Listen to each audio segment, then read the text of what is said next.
I once believed that when you dedicate your youth to caring for a family, loving them as if they were your own blood, then, in times of hardship or loss, you would at least receive a shred of respect, a glance, a sincere word of condolence.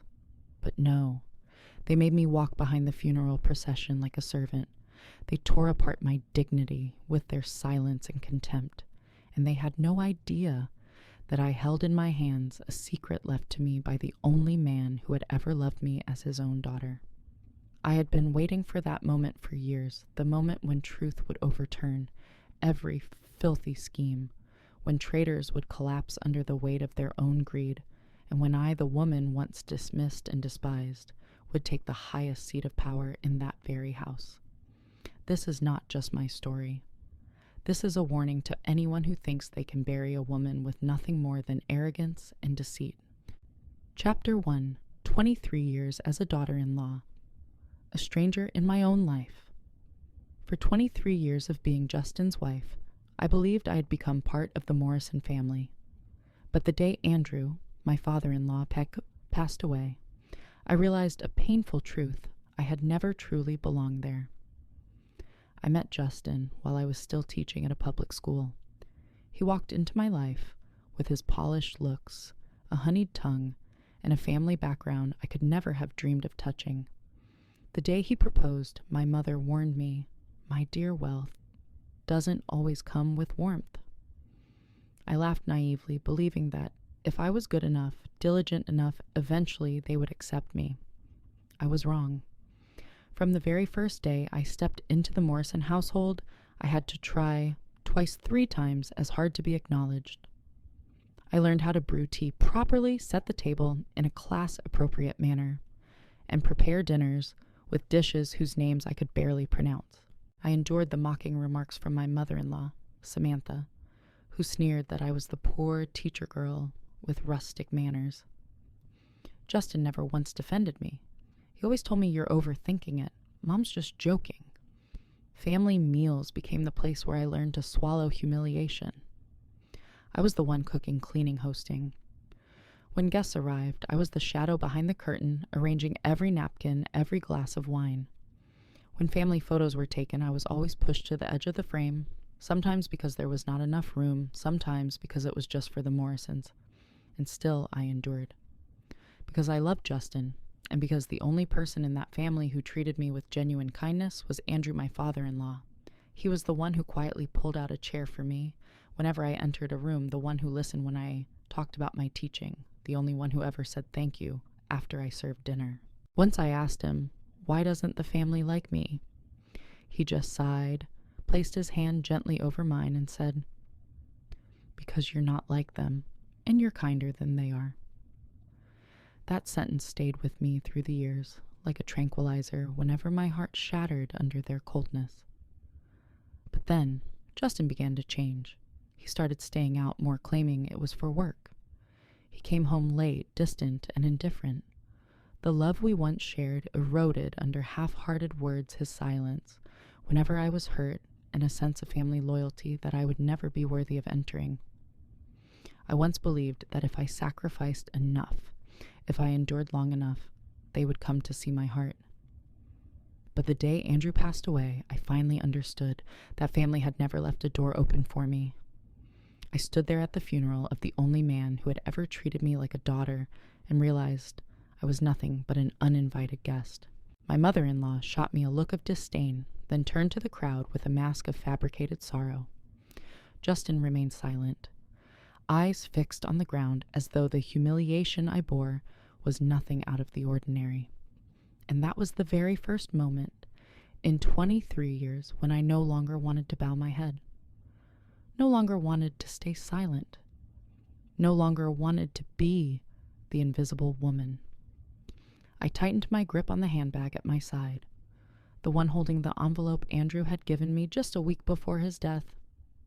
"Open this only if they betray you," he had whispered in a hospital room, thick with the smell of medicine and truth. I hadn't understood what he meant at the time, but as I walked behind them at the funeral, forced to trail at the very end like a servant, I understood. And I also knew They had just made the biggest mistake of their lives. Chapter 2. Behind the Funeral Mask. After the funeral, I thought I might finally be able to breathe, but it turned out that was only the opening act of my humiliation. We were standing outside the church, about to get into the cars to head to the cemetery. Just as I turned away, Samantha, my mother-in-law, grabbed my arm. She tilted her head, her calculating eyes sweeping over me from head to toe. "You walk at the end. Show some sense." "This is a Morrison funeral. Show some sense." How could I possibly be more sensible? After all these years, I turned to Justin, hoping at least my husband would speak up. But no. He stood there, eyes fixed on his expensive leather shoes, hands buried deep in his coat pockets, as if not seeing me meant the problem didn't exist. Mark, his younger brother, was sneaking glances at his phone. Danielle, the beautiful, wealthy, sharp-tongued sister, smirked with a mocking curl of her lips. No one defended me. What had I been expecting? That they would embrace me, that they would say I was an irreplaceable part of the family. Andrew was the only one who had ever done that. But he was gone. I took a deep breath, forcing myself to stay calm. In my purse, the envelope Andrew had given me felt as though it was heating up, pulsing softly against my side, reminding me that I was not crazy, that I had a reason to stand tall. "Fine," I said, stepping back to the end, just as they wanted. But I did not bow my head. I lifted my chin and walked like a dethroned queen, stripped of power, stripped of crown, but still carrying dignity. I heard whispers behind me, pitying eyes, sympathetic glances, and even shame from people who didn't know the full story, but were sharp enough to recognize one thing: something was very wrong. And in that moment, I no longer felt pain. I felt prepared. Andrew had told me once, patience isn't weakness, Nicole. Patience is preparation. He knew there would come a time when I would be treated like this, and he had left me the means to strike back. I didn't open the envelope right then.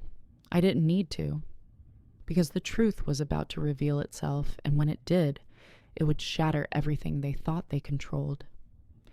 As the hearse rolled forward, I rode in the car with the Hendersons, the family's old neighbors.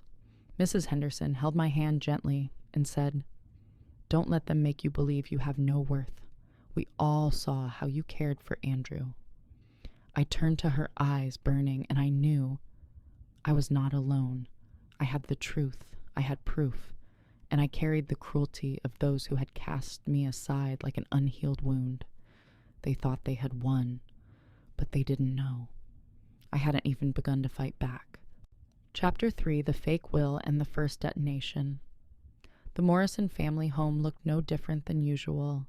The same Persian rug laid out across the grand hall. The same crystal chandelier casting glittering light onto the wooden walls. But the atmosphere was entirely different. Colder, murkier, as if the house itself was holding a secret one that was about to burst open. I entered last, as always. Samantha slipped off her coat and turned back with a voice light, but commanding everyone into the will reading room. Her words weren't an invitation, but an order. A ritual of power carried out faithfully after every funeral, as if one person's death was nothing more than an opportunity for another to seize the throne. I walked into the old wood-paneled room where family gatherings were always held. The same long table draped in white linen, the same portraits of Morrison ancestors hanging sternly on the walls, staring down at us as though weighing every breath. I leaned against the bookshelf, the place I'd been relegated to for the past 23 years. No one told me to sit. They never needed to. Justin sat beside his mother. Danielle sprawled into an armchair like a queen in waiting. Mark hunched at the corner of the table, scrolling through his messages. And then the lawyer arrived, Harold Brennan, small and fidgety, like a man about to read a death sentence without knowing who the true victim was. "We may begin," he said, placing the files on the table. I remained silent, but at my side, Andrew's envelope seemed to tremble faintly. "Only if they betray you, open it." His words echoed in my head like a secret password only I possessed. Harold began to read. and each line struck me like a hammer to the chest mark. 40% of the company shares. Danielle, the Charleston Beach Villa. Justin, the investment portfolio, and this entire house. Me, not a single mention. Not one word. I didn't breathe. I didn't cry. I didn't speak. I simply went still. 23 years of marriage? 23 years of tending, caring, cooking every meal, cleaning every corner. Nights when I rubbed oil on Andrew's back when the pain was unbearable. Days when I was the only one who took him to the hospital while his real children were busy vacationing or partying. And me, I wasn't mentioned. Not a thank you, not a farewell, as though I had never existed. Danielle clapped her hands in delight. Finally, I can fix that awful kitchen. Mark began mumbling rental income calculations. Justin stayed silent, but I caught that faint curve at the corner of his lips. A smile of someone who already knew the outcome, an accomplice. Then Samantha turned to me, her voice dripping honey. I'm sure you understand, don't you? Andrew just wanted everything to stay within the bloodline. Bloodline, I nearly laughed. If anyone had truly seen Andrew as a man, as a father, as a husband, it was me. But I said nothing. Instead, I quietly opened my handbag and pulled out the envelope Andrew had handed me exactly 7 days earlier. On the outside, notarization seal date stamp his signature. I placed it in front of Harold. I believe you'll want to read this before making any final conclusions. No one laughed anymore. No one counted money anymore. The room seemed to stop breathing. Harold opened the envelope, skimmed through. His face shifted from pink to white, then to a sickly pale. His hand shook as he held the new set of papers. I need to confirm, but this document, it was signed 3 weeks ago, after the will I just read. I gently interjected. That one is the real will. The one before was a fake. 4 faces turned toward me in unison. 4 expressions, shock, panic, fury. And me, I just smiled. Now the game was truly about to begin. Chapter 4, The Truth Unveiled. I had never seen that room so silent. Not a breath, not a whisper. Only the eyes of 4 people, the very ones who had treated me like air, now staring at me, as if I had just shaken the foundations of their world. Harold slumped into his chair. His hands trembled violently as he flipped through the pages of the new document, his eyes glued to the signature at the bottom. He swallowed hard, his voice choked. The latest will, valid, notarized, time-stamped. Clearly, it overrides the previous one. Samantha leaned forward. Read it, she snapped. We have the right to know the contents. Harold glanced up as if waiting for my approval. I gave a slight nod. He began to read again, but this time his voice was hesitant, as if he were unlocking a door someone had tried very hard to keep shut. I, Andrew Morrison, being of sound mind and of my own free will, hereby leave all of my estate to the one person I trust completely, my daughter-in-law, Nicole Morrison. Why, if anyone listening to this will has failed to recognize her kindness, her devotion, and her loyalty, then it is precisely their failure that led me to change my decision. The air grew thick. Danielle gasped. Mark shook his head over and over. Justin stared at me, dumbfounded, while Samantha, she let out a cold laugh. This is a forgery, she said shrilly. Andrew would never do this. He wasn't well, his mind was slipping. Slipping, I turned to her.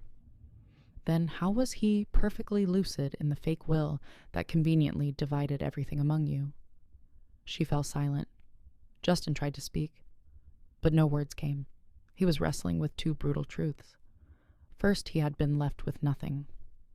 Second, his wife, the woman he had allowed his family to humiliate for years, now held everything.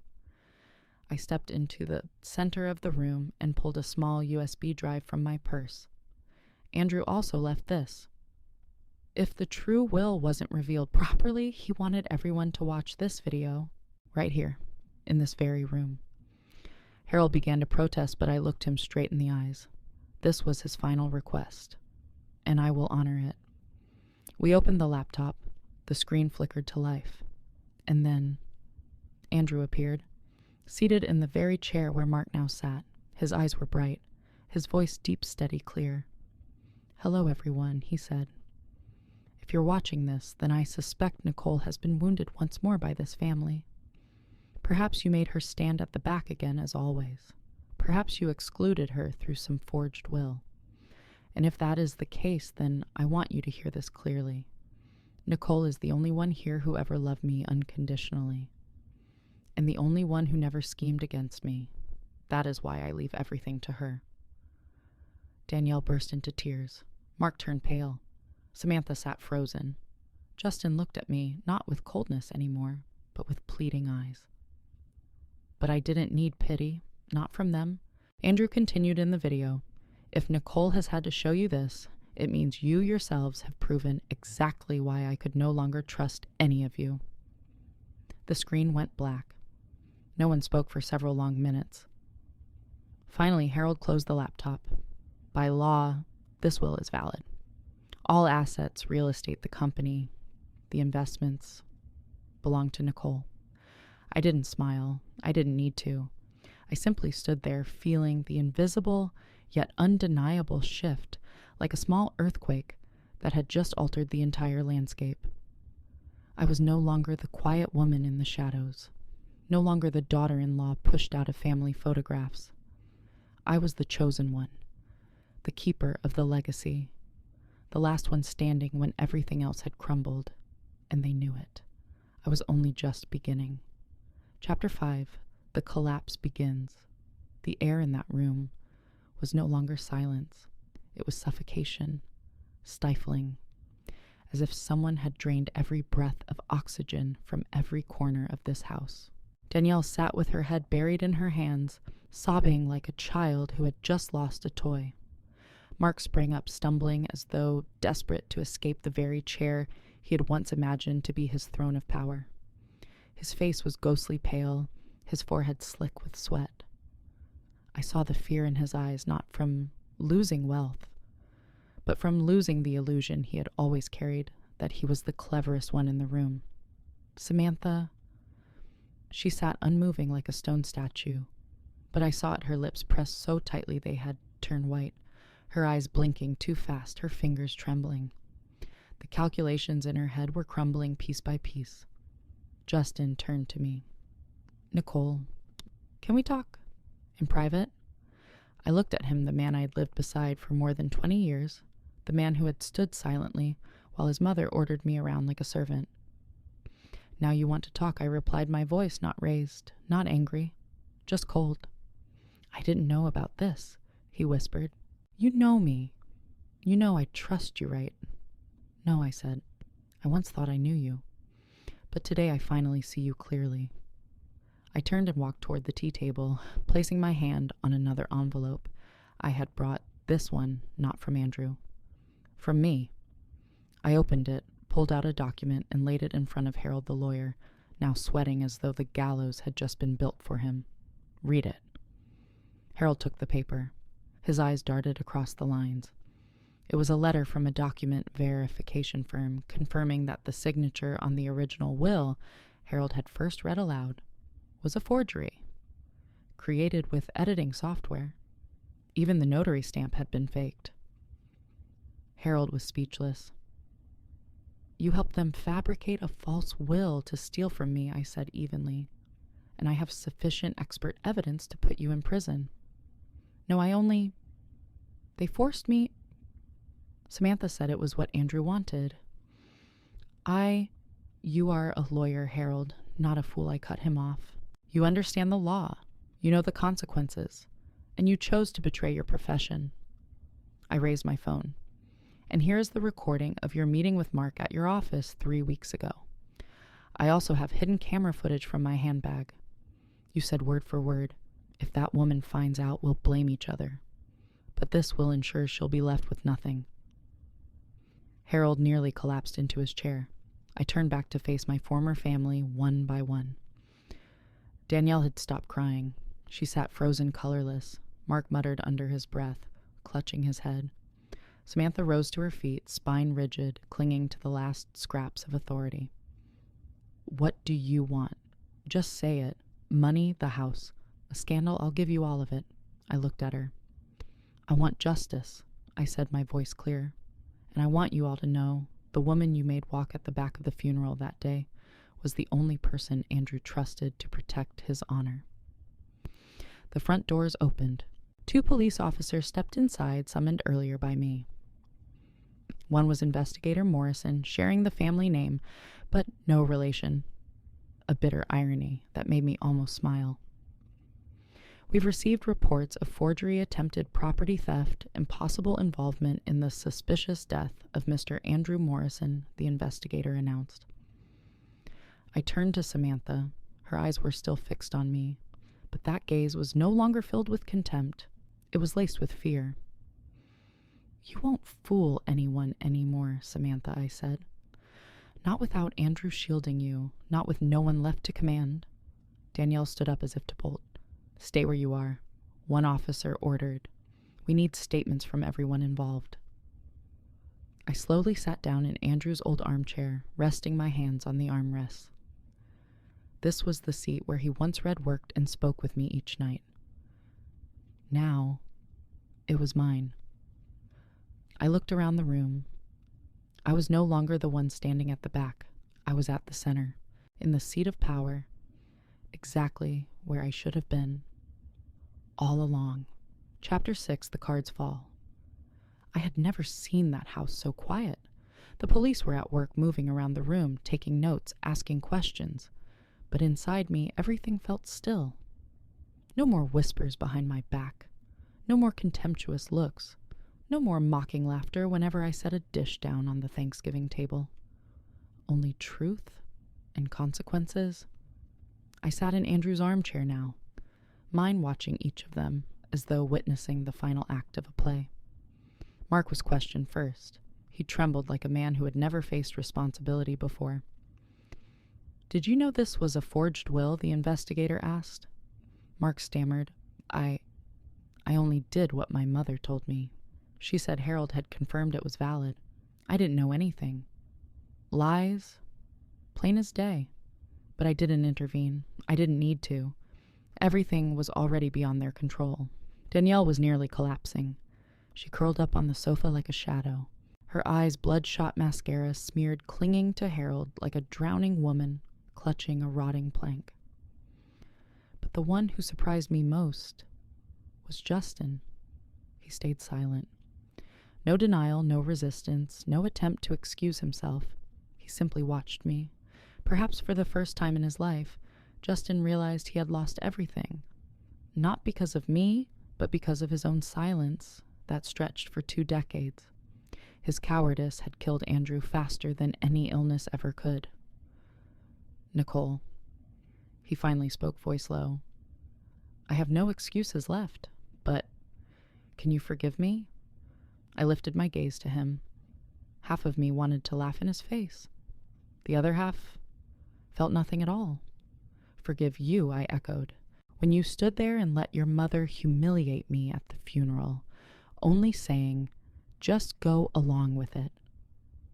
When I cared for your father every single day during his final 3 months, while you were conveniently busy with work until quarter's end. When you left me alone, night after night, then turned to another woman without even a word of apology. He lowered his head, said nothing, because he knew there was nothing left to say. The investigator approached me, polite but firm. Mrs. Morrison, we have sufficient evidence to charge Harold Brennan and grounds to open investigation into the complicity of Mark, Danielle, and Samantha. We need you to sign confirmation for the video and documents you've provided. I nodded. I've prepared everything. I opened my case, pulling out another USB containing copies of all recorded conversations, hidden camera footage from the library, and the transaction records Andrew had arranged with legal witnesses. I'll come to the station tomorrow morning to sign the full documentation, I said. Thank you and our condolences for your loss, the female officer replied. I smiled faintly. I haven't lost anything. I've just reclaimed what was mine. The police began reading Harold his arrest warrant for forgery. As the cuffs snapped onto his wrists, Harold mumbled, "I only did what they asked. I was forced." No one in that room stepped forward to defend him. Samantha remained stiff, spine rigid, a soulless statue. She hadn't spoken a single word since the police arrived. Perhaps she knew anything she said now could and would be used as evidence. I rose, adjusting my collar. "I'll return tomorrow to collect my personal belongings," I said, not asking, not requesting, just declaring. "From now on, if any of you wish to set foot in this house, you'll need written permission from me. Otherwise, it's trespassing." No one protested. They were too drained to fight. They knew I had won. Not with trickery, not with petty revenge, but with patience, intelligence, and justice. The police led Harold out. One of the officers lingered, then came closer to me. "You know," she said softly, "I've seen many inheritance disputes, but never a woman handle it all, so methodically and calmly." I only smiled. "I had a teacher, a remarkable man named Andrew Morrison." She nodded, then left. I remained alone in the familiar living room, looking at the armchair at the wedding photo still hanging on the wall, and I understood more clearly than ever the old chapter had ended. But my story was only beginning. Chapter 7, The One Who Remains. The ones left behind the next day. I returned to that house, not as the daughter-in-law standing at the back of the funeral, but as the rightful owner of the entire estate. A light rain was falling. I stood at the door, sliding the key into a lock I had never once been allowed to keep. For the first time, the lock turned under my hand like a belated acknowledgement. "Welcome home, Nicole." Inside the house was still quiet.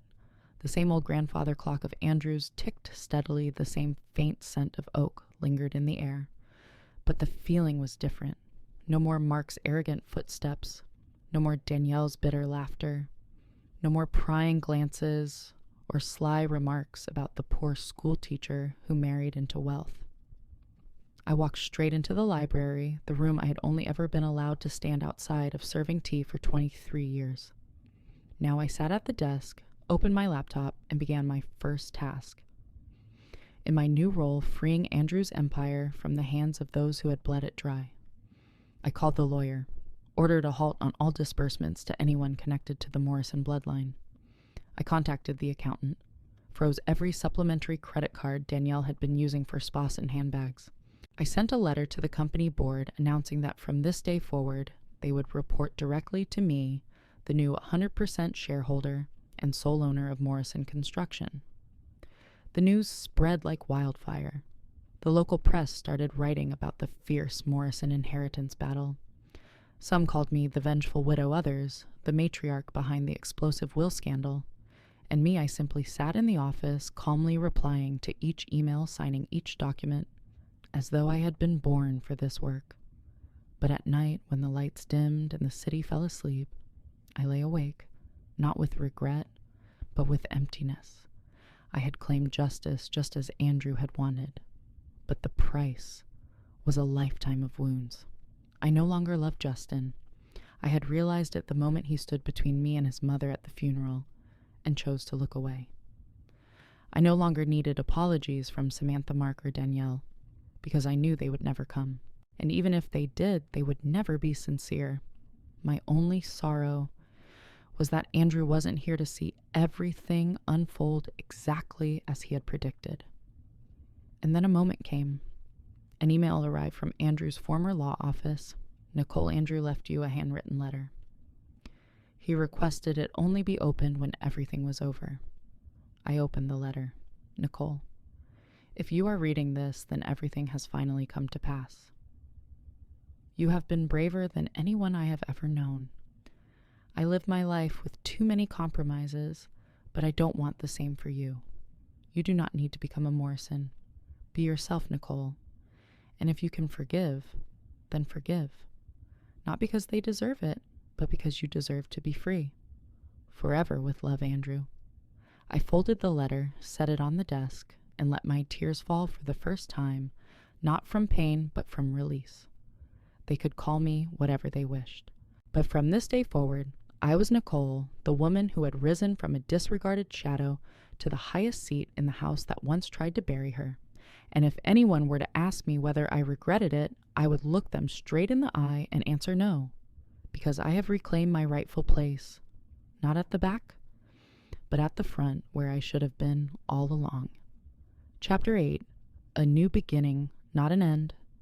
I sat there for a long time in Andrew's office, or rather mine now, gazing out the window into the garden where I had planted every flower with my own hands. Every rosebush carried a memory, a wound, and a moment of silent endurance. Now I no longer had to endure.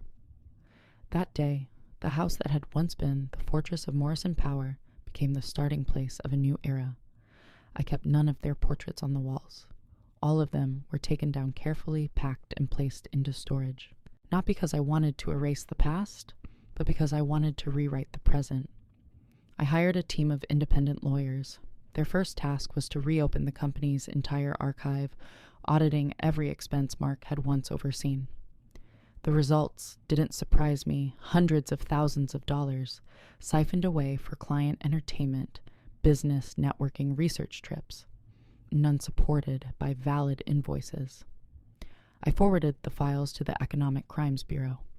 Danielle tried sending me an email nearly 3 pages long, recounting a childhood of neglect, the pressure of being the daughter of a powerful man, insisting she had never meant to hurt me. The email ended with one line: "I hope you can give me a chance to make things right." I replied with just one sentence: "You had a chance and you burned it before you ever touched it." Justin still tried to call. He sent flowers, left messages, even placed a gift basket at my door with a scribbled note. "We did have some beautiful moments, didn't we?" I didn't deny that. We did. We once truly loved each other. But love was never enough to forgive his silence at the very moment I needed him most. He stood there, watching his mother humiliate me at his father's funeral, and still said nothing. That silence said everything. I didn't answer him. Instead, I was busy building a new life. Not starting over. I didn't need to return to zero. I had already come so far, already held in my hands everything they once tried to strip away. I was simply transforming. I used part of Andrew's estate to establish a scholarship fund in his name dedicated to women who had been belittled by in-laws or by society women who wanted to return to school. Within a few months, I received dozens of handwritten letters of gratitude, and I kept every one of them in a drawer beside Andrew's old clock. Once I ran into Mrs. Henderson at the supermarket. She clasped my hand and said, "Nicole, I've never seen anyone walk through hell and still keep such a good heart." I wasn't sure if I was still good-hearted, but I was certain of one thing: I was stronger than I had ever believed. At the close of the chapter called The Morrison Family, I was not the woman cast out of the house, not the one left behind at the edge of the crowd, not the woman in black walking quietly behind the casket. I was the one who stepped into the center of the frame, the one who took the leadership seat, the one who made the decisions. I was Nicole Morrison, but beyond the name, I was the woman they were wrong to underestimate. And if anyone listening to this story feels they too have been sidelined, humiliated, dismissed, I want to tell you one thing. Wait for your moment. Do not lose your composure. Do not lose your kindness.